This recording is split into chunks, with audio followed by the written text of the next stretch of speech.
প্রত্যেকটা মানুষের দৈনন্দিন জীবনে এক একটা সমস্যার সম্মুখীন হতে হয়। সে হতে পারে পারিবারিক সমস্যা, হতে পারে দাম্পত্য জীবনের সমস্যা, হতে পারে ব্যবসায়িক সমস্যা। কিন্তু যে সমস্যাগুলো আমাদের ভিতরে আসেন, অনেক মানুষের সমস্যার কারণে ভেঙে পড়ে। আমি আজকে যে সমস্যাটা নিয়ে আলোচনা করব, সেই সমস্যাটা হলো খুব ভাইটাল একটা সমস্যা।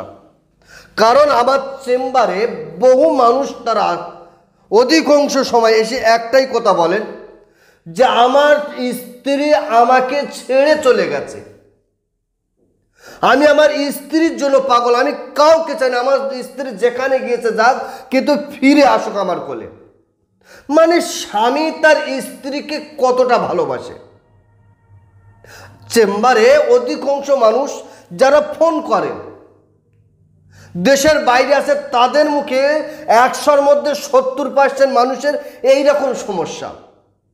দুটো টাকা পয়সা যাতে বাড়ির ফ্যামিলি সুখে থাকে তার জন্য বাড়িতে রেখে দিয়ে তার স্বামী বাইরে কাজে গিয়েছে, বাড়িতে স্ত্রী সে আবার অন্য ঝামেলায় জড়িয়ে গেছেন, পরকীয়া করে লিপ্ত হয়েছে, নিজের স্বামীকে ছেড়ে দিয়ে অন্য কোনো ছেলের সাথে চলে গিয়েছে। চেম্বারে আসেন বহু মানুষ, তারা এইরকম সমস্যায় ভুগছেন। বা অনেক মানুষ যারা আমাকে ফোন করেন অনলাইনে, তাদের ভিতরে এরকম বহু মানুষ আমাকে এরকম ফোন করে বলছে যে ও সমস্যা হুজুর এই। এবার আমি আপনাকে বলছি, আপনি আপনার স্ত্রীকে ফিরিয়ে আনার জন্য, আপনি আপনার স্বামীকে ফিরিয়ে আনার জন্য বহু তান্ত্রিক, বহু কবিরাজ, বহু গুণিনের কাছে আপনি গিয়েছেন, বহু টাকা অর্থ সম্পদ আপনি ব্যয় করেছেন, সমাজটা ভাওতাবাজির ভিতরে ছেয়ে গিয়েছেন, আপনি বুঝতেই পারবেন না। মানে এমন এমন কথায়, এমন এমন ভাঁজ, মনে করবেন যে এ কাজ হয়েই গেছে, কিন্তু দেখা যাচ্ছে ধোঁকায় পরিণত হচ্ছে। সুপ্রিয় দর্শক, আপনি বহু টাকা, বহু অর্থ সম্পদ ব্যয় করেছেন আপনি আপনার স্ত্রীকে ফিরিয়ে আনার জন্য, আপনি আপনার স্বামীকে ফিরিয়ে আনার জন্য।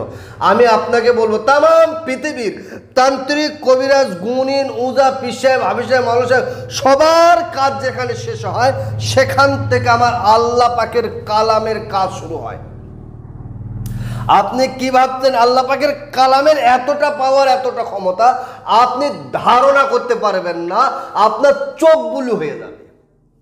আপনি আপনার স্ত্রীকে বশ করে বাড়ি আনার জন্য, আপনার স্ত্রীকে বশীভূত করার জন্য, কারণ আপনার স্ত্রী আপনার কথা শুনছে না, আপনার স্বামী আপনার কথা শুনছে না, আপনার স্বামী পরকীয়া করছে, আপনাকে দেখতে পাচ্ছে না, আপনি বহু টাকা তো ব্যয় করেছেন, একটা বার আল্লাহ পাকের কালামের কাছে ঘুরে আসেন, দেখেন না আল্লাহ পাক এই সমস্যার সমাধান করে কিনা।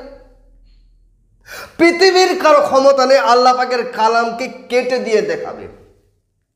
5 ওয়াক্ত নামাজ পড়ুন, সত্য কথা হালাল খাদ্য খান, খেয়ে আপনি স্ক্রিনের উপর একটা নকশা তুলে দিচ্ছি, দেখেন স্ক্রিনের উপরে এই নকশাটা সুন্দর করে, এই নকশাটা সুন্দর করে যে কোনো দিন, যে কোনো সময় আপনি লেখেন।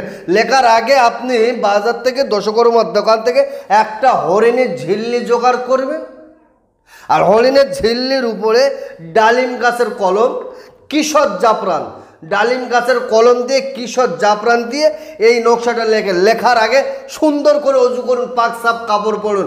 যদি বলেন অজু করতে পারেন, দেহ পাক করতে পারেন, আমি আপনাকে বলছি আপনি কাজ করবেন না, আপনার কাজ হবে না, আপনার কাজ হবে না। আপনি কাজটা এবারে আপনি করেন, সুন্দর করে অজু করে পাক সাপ কাপড় পরে সামনে 5টা আগরবাতি, ধূপবাতি জ্বালিয়ে দিয়ে 11 বার দরুদ শরীফ, 3 বার তওবা ইস্তেগফার, যে দরুদ শরীফটা আপনার মুখস্থ আছে সেই দরুদ শরীফটা 3 বার পড়েন। 3 বার পড়ার পরে আপনি এই নকশাটা যেভাবে আছে ঠিক এইভাবে নকশাটা হরিণের ঝিল্লির উপরে লিখে তাতে একটু সুগন্ধি আতর মাখিয়ে দিয়ে কয়েকবার আপনি ফের দরুদ শরীফ পড়েন, 11 বার দরুদ শরীফ পড়েন। দরুদ শরীফ পড়বেন, নিচে লিখবেন আপনি যদি আপনার স্বামীকে বশ করতে চান তাহলে আপনার স্বামীর নাম, স্বামীর বাপের নাম, আলা হুব্বু আপনার নাম, আপনার মায়ের নাম। যদি কোনো স্বামী তার স্ত্রীর জন্য করেন সেই ক্ষেত্রে স্ত্রীর নাম আগে, স্ত্রীর নাম, তারপরে স্বামীকে বশ করার জন্য করছেন আপনার স্বামীর নাম, স্বামীর বাপের নাম, আলা হুব্বু আপনার নাম, আপনার মায়ের নাম। কোনো ভাই যদি তার স্ত্রীকে আনার জন্য করেন, বশ করার জন্য যদি করেন, সেই ক্ষেত্রে বলবো স্ত্রীর নাম, স্ত্রীর মায়ের নাম আলা হব্বু, আপনার নাম, আপনার বাপের নাম লিখে এটা এর উপরে একটু সুগন্ধি আতর মাখিয়ে দিয়ে ফের 11 বার দরুদ শরীফ পড়ে নকশাটা ভালো করে আপনি আপনার ডান হাতে, মহিলা মানুষ যদি হয় বাম হাতে বেঁধে রাখেন। আল্লাহ পাকের দয়া, আল্লাহ পাকের রহম, আল্লাহ পাকের করুণা, আল্লাহ পাকের মেহেরবানি হবে, পৃথিবীর কেউ আটকাতে পারবে না। কারণ তামাম পৃথিবীর শ্রেষ্ঠ কিতাব, যে শ্রেষ্ঠ কিতাব তার নাম হলো আল কোরআন। সেই কোরআন শরীফে আয়াতে কারিমার ফর্মুলা এটা। আল্লাহ পাকের আয়াতে কারিমার এতটা পাওয়ার, এতটা ক্ষমতা আপনি ধারণা করতে পারবেন না।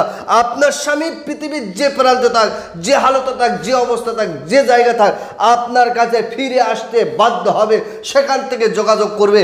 আপনার স্ত্রী যেখানে থাক, যে হালতে থাক, যে অবস্থা থাক, ফিরে আসতে বাধ্য হবে। আপনার অশান্ত মন শান্তই পরিণত হবে।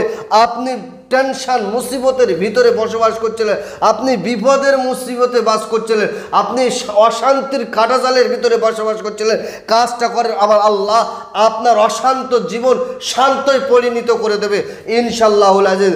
আল্লাহ পাকের দয়া, আল্লাহ পাকের রহম, আল্লাহ পাকের করুণা, আল্লাহ পাকের মেহেরবানি অবশ্যই হবে, পৃথিবীর কেউ আটকাতে পারবে না।